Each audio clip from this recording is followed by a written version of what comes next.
तो हम लोग आ गए एक नए वीडियो पे और आज हम लोग देखने वाले हैं जन्म नियंत्रण के तकनीक। और ये जन्म नियंत्रण के तकनीक टॉपिक इतना ज़्यादा इंपॉर्टेंट है क्योंकि हर साल यहाँ से 2 क्वेश्चन नीट में देखे ही देखे गए हैं। अगर आप चाहते हैं कि बिल्कुल 2 से 2 क्वेश्चन आपका सही हो जाए तो वीडियो को इग्नोर करके नहीं जाना है, पूरा वीडियो वॉच करके जाइए और बिल्कुल आप 2 क्वेश्चन कन्फर्म सही करेंगे। और मैं बता दूं कि क्वेश्चन कैसे आते हैं नीट में आप नहीं जानते हो तो आप लोग हर रोज 6 PM आप लोग को MCQ मिलता है। मतलब सुबह में जो भी क्लास चलाया जाता है उसका 6 PM में क्या मिलता है, MCQ मिलता है। अगर उस MCQ को डेली आप लगाते हैं तो बेहतरीन से बेहतरीन नंबर लाएंगे। और ऐसे ही क्लास सुबह में 6 बजे आप लोग को मिलेगा और डेली शाम 6 बजे MCQ लगाने को मिलेगा। अगर दोनों काम डेली करते हैं तो बिल्कुल मैं बोलता हूँ ना, नीट में आप बेहतरीन करने वाले हो और अच्छा से अच्छा नंबर स्कोर करने वाले हो। ताइए हम लोग स्टार्ट करते हैं और वीडियो को अच्छी तरह से समझने की कोशिश करते हैं। तो देखिए, जन्म नियंत्रण के तकनीक। जन्म नियंत्रण का तकनीक क्या होता है? ये जन्म नियंत्रण का तकनीक क्यों कराना आवश्यक है इसके बारे में पहले सुन लीजिए। 1900 ईस्वी में पूरे विश्व की जनसंख्या देखा गया था तो 1900 ईस्वी में पूरे विश्व जनसंख्या था 2 अरब। कितना अरब था? 2 अरब था। वही आपको 2000 ईस्वी में देखा गया तो पूरे विश्व की जनसंख्या 6 अरब हो गया। मतलब देख रहे हैं 2 अरब से 6 अरब मतलब 4 अरब की बढ़ोतरी हो गया। आप देख रहे हैं लगातार जनसंख्या 100 सालों में कितना अरब बढ़ गया? 4 अरब जनसंख्या क्या हो गया था? बढ़ गया था। उसी तरह मैं भारत की बात कर लूं तो भारत में आज़ादी के समय 1947 में भारत की जनसंख्या था 35 करोड़। कितना था? 35 करोड़। और वही 2000 ईस्वी में देखा गया तो भारत की जनसंख्या हो गया 1 अरब। तो लगातार बढ़ रहा है। देख रहे हैं 65 करोड़ यहाँ से बढ़ गया था। आप खुद से सोचिए कि ये जनसंख्या विस्फोट का कारण है कि नहीं है। लगातार जनसंख्या का बढ़ना। 2001 में जब जनगणना कराया गया तो उस समय देखा गया कि 1.7% की वृद्धि दर से जनसंख्या बढ़ रहा है। अगर ऐसे ही जनसंख्या बढ़ रहा है तो 33 वर्षों में हमारी जनसंख्या कैसी हो जाएगी? दुगुनी हो जाएगी। खुद से सोचो, अगर जनसंख्या जितनी है अगर दुगुनी हो जाए तो कितना नुकसानदायक होगा। खाने का, रहने का, हर चीज़ की कमी आने लगेगी कि नहीं आने लगेगी। तो सबसे ज़रूरी है कि जन्म को नियंत्रण करना। ऐसा नहीं कि हम 2 हमारे 12 को हो जाए, ऐसा नहीं। जन्म को नियंत्रण करना ही करना होगा। तो उसके लिए बहुत सारी विधियां बनाई गई है जिसमें एक अस्थाई विधि। अस्थाई विधि मतलब परमानेंट विधि। परमानेंट विधि मतलब हमेशा हमेशा के लिए ख़त्म कर दिया जाए। मतलब ये ऐसी विधि है कि एक बार करा दिया गया तो फिर से दोबारा हम चाह के भी आप लोग बच्चे को जन्म नहीं दे सकते हैं। समझ रहे ना? तो इसके लिए 2 विधि है, एक है वेसेक्टोमी और दूसरा है ट्यूबेक्टोमी। वेसेक्टोमी जो होता है उसे नसबंदी के नाम से जानते हैं और इसको नालबंदी के नाम से जानते हैं। दोनों नसबंदी ही है। वेसेक्टोमी जो होता है वो नर में होता है और ट्यूबेक्टोमी जो होता है किस में होता है? मादा में होता है। याद रखेंगे, इसके बारे में हम लोग डिटेल पढ़ने वाले हैं। अभी के लिए याद रखें कि अस्थाई विधि वैसा विधि होता है जिसमें एक बार करा दिया गया तो फिर दोबारा हम चाह के भी मतलब किसी भी स्त्री को हम लोग गर्भवती नहीं करा सकते हैं। समझ रहे हैं? तो यह अस्थाई मतलब पूर्ण रूप से हमेशा के लिए हो जाए अस्थाई, मतलब फिर से जन्म कोई भी माता नहीं दे सकती हैं। और दूसरा है MTP जिसको बोलते हैं सगर्भता का चिकित्सीय समापन, मेडिकल टर्मिनेशन ऑफ प्रेगनेंसी। इसका फुल फॉर्म क्या होता है? Medical termination of pregnancy. इसके बारे में हम लोग डिटेल जानने वाले हैं, इसीलिए मैं थोड़ा सा बता रहा हूँ। ये MTP होता है सगर्भता का चिकित्सीय समापन। मतलब गर्भ का 9 साढ़े 9 मंथ पूजने से पहले ही उसको गर्भ से समाप्त कर दिया जाता है। मतलब सफैया का नाम सुने हैं आप लोग, उसी को बोलते हैं MTP। इसके बारे में भी डिटेल पढ़ने वाले हैं। और तीसरा अस्थाई। अस्थाई विधि वैसा होता है जो कुछ मिनटों के लिए या कुछ हफ्तों के लिए या कुछ महीनों के लिए या कुछ सालों के लिए क्या किया जाता है? जन्म को नियंत्रित किया जाता है। उसको बोलते हैं अस्थाई विधि। मतलब हमेशा हमेशा के लिए नहीं होगा। हो सकता है कुछ मिनटों के लिए हो जाए, हो सकता है कुछ महीनों के लिए हो जाए, हो सकता है कुछ सालों के लिए हो जाए। तो ये है अस्थाई विधि। तो ये सबके बारे में हम लोग पढ़ने वाले हैं। अस्थाई विधि में पहला आता है प्राकृतिक विधि और दूसरा होता है यांत्रिक और रोधक विधि और तीसरा आता है रासायनिक विधि और चौथा होता है IUD और पांचवा होता है क्या चीज़? देखिए, पांचवा है गर्भ निरोधक गोली और छठवां है प्रत्यारोपण विधि।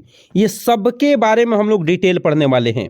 सबके बारे में, अस्थाई के बारे में भी डिटेल पढ़ेंगे, MTP के बारे में डिटेल पढ़ेंगे, अस्थाई की विधि के बारे में डिटेल पढ़ेंगे।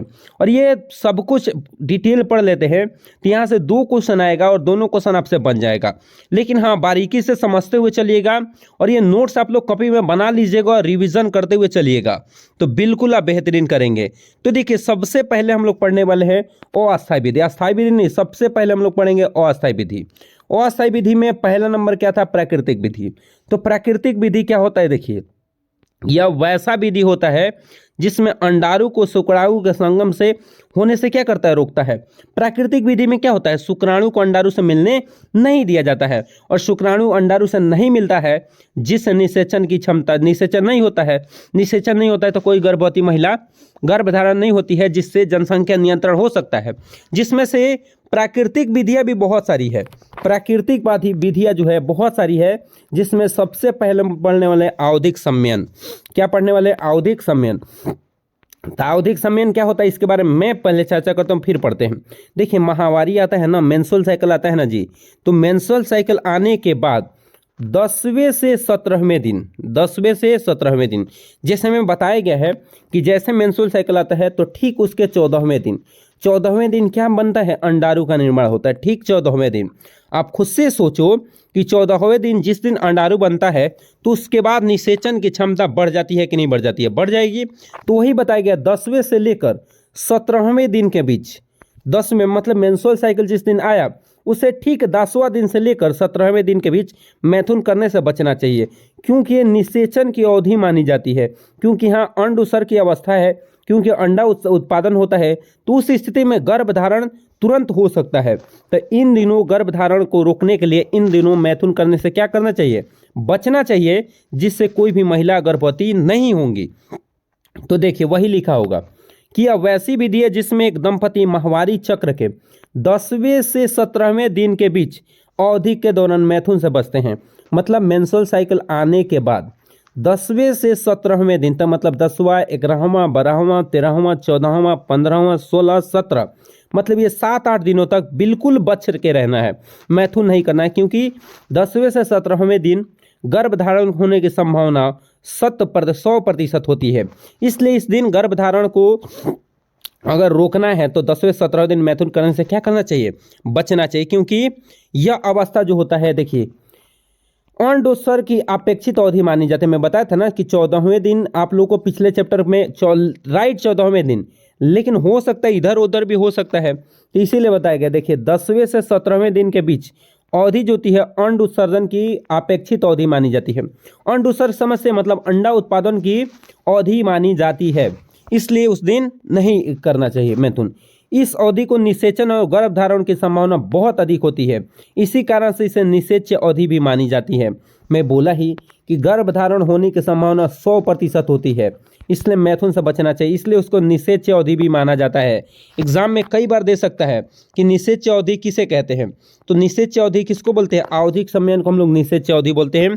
और ये 10वें से 17वें दिन के बीच को हम लोग क्या बोलते हैं, निषेच्य अवधि बोलते हैं, याद रखिएगा। अगला 2 नंबर आ जाते हैं, प्राकृतिक विधि में 2 नंबर क्या है, बाह्य स्खलन और या आंतरिक मैथुन। तो देखिए यह वैसा विधि है जिसमें पुरुष साथी संयोग के दौरान वीर्य स्खलन से ठीक पहले स्त्री की योनि से अपना लिंग यहाँ निकाल लेते हैं, बाहर निकाल लेते हैं, जिससे वीर्य सेचन से क्या हो जाता है, बच जाते हैं। मतलब कोई भी पार्टनर है जो कि संभोग कर रहे हैं, तो वीर्य गिरने से पहले स्त्री के योनि से अपना लिंग कहाँ निकाल लेते हैं, बाहर निकाल लेते हैं, जिससे गर्भधारण होने की संभावनाएं कम हो जाती है। उसी को हम लोग क्या बोलते हैं, बाह्य स्खलन या आंतरिक मैथुन बोलते हैं। ये बहुत इंपॉर्टेंट है। अगला तीसरा पे आ जाते हैं। तीसरा क्या है, स्तनपान अनवर्त। स्तनपान अनवर्त क्या होता है इसके बारे में सुनिए। कोई भी माता होती हैं जो प्रसव के बाद, प्रसव समझते हैं ना, प्रेगनेंसी के बाद 4 से 6 महीने तक, कितने जी, 4 से 6 महीने तक अपने बच्चों को क्या पिलाती हैं, दूध पिलाती हैं, स्तनपान कराती हैं। और इस स्थिति में 4 से 6 मंथ में मेंस्ट्रुअल साइकिल नहीं आता है, मेंस्ट्रुअल साइकिल नहीं आता है। और मेंस्ट्रुअल साइकिल नहीं आता है तो आप समझ सकते हैं कि गर्भधारण होने की संभावना कितने प्रतिशत हो जाती है, 0%, क्योंकि अंडाणु का निर्माण नहीं होता है। उस स्थिति में 0% गर्भधारण की क्षमता हो जाती है, उसी को स्तनपान अनवर्त बोलते हैं। और इस स्थिति में माता जो है गर्भधारण नहीं हो पाती है 4 से 6 महीने तक। ये गॉड गिफ्ट है, समझ रहे हैं। तो देखिए वही लिखा गया है, यह अवधि 4 से 6 महीनों की होती है। यह अवधि कब से होती है, 4 से 6 महीने तक। इस अवधि में गर्भधारण की संभावना कितने प्रतिशत होती है, 0%, क्योंकि मेंस्ट्रुअल साइकिल नहीं आता है। अगला दे रखा है तीसरा पॉइंट, यह विधि प्रसव के बाद ज़्यादा 6 माह की अवधि मानी गई है। देखिए प्रसव के बाद मतलब कोई भी माता है जो प्रसव हुई, प्रसव समझते हैं, प्रेगनेंसी हुआ, प्रेगनेंसी के 4 से 6 महीनों तक यह अवधि एकदम कारगर मानी गई है। मतलब बिल्कुल कारगर, क्योंकि 0% यहाँ संभावना है, क्योंकि समझते हैं यहाँ पे मेंस्ट्रुअल साइकिल नहीं आता है। वह दिया है यह वैसी विधि होती है जिसमें प्रसव के बाद स्त्री शिशु को स्तनपान कराने के दौरान अंडोत्सर्ग और आवर्त चक्र नहीं होता है।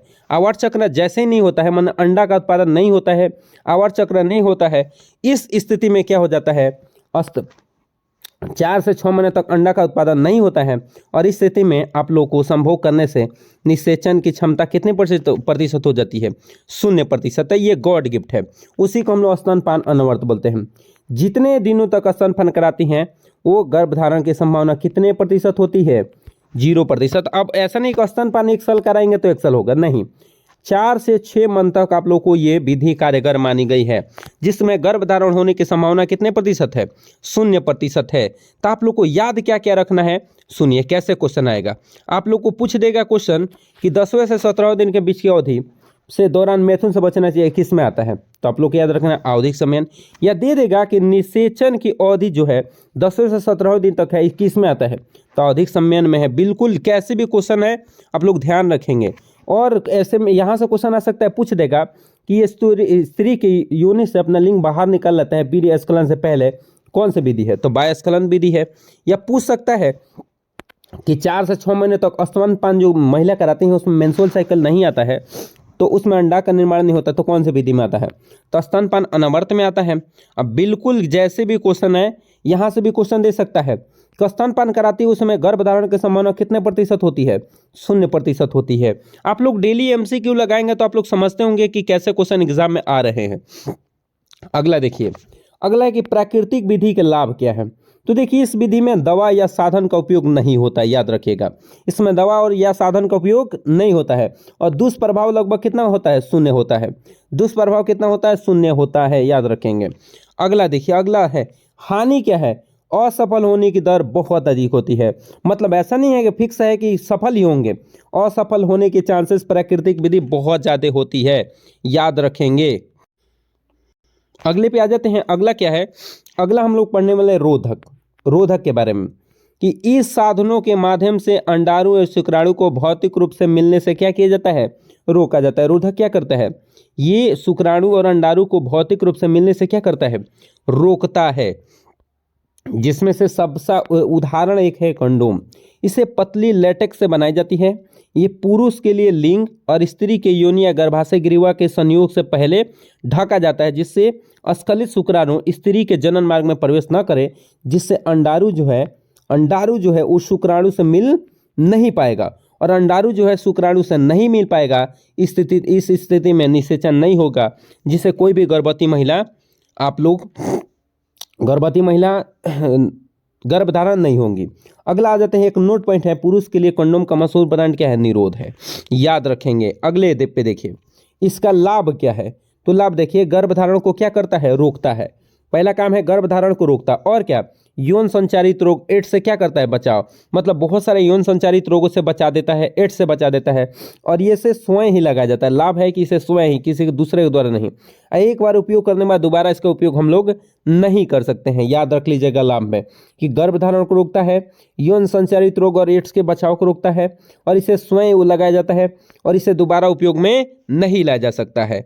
अगला देखिए, डायफ्राम और गर्भाशय गिरा, टोफी और वाल्ट क्या है, तो ये भी जो है यह भी रबड़ से बना होता है, और इन्हें पुनः इस्तेमाल किया जा सकता है। मतलब एक बार इस्तेमाल करने के पश्चात दोबारा इसका इस्तेमाल हम लोग कर सकते हैं। और स्त्री के जनन मार्ग की सहवास से पूर्व गर्भाशय गिरेवा को ढकते लिए लगाया जाता है, जिससे शुक्राणु प्रवेश नहीं कर सके।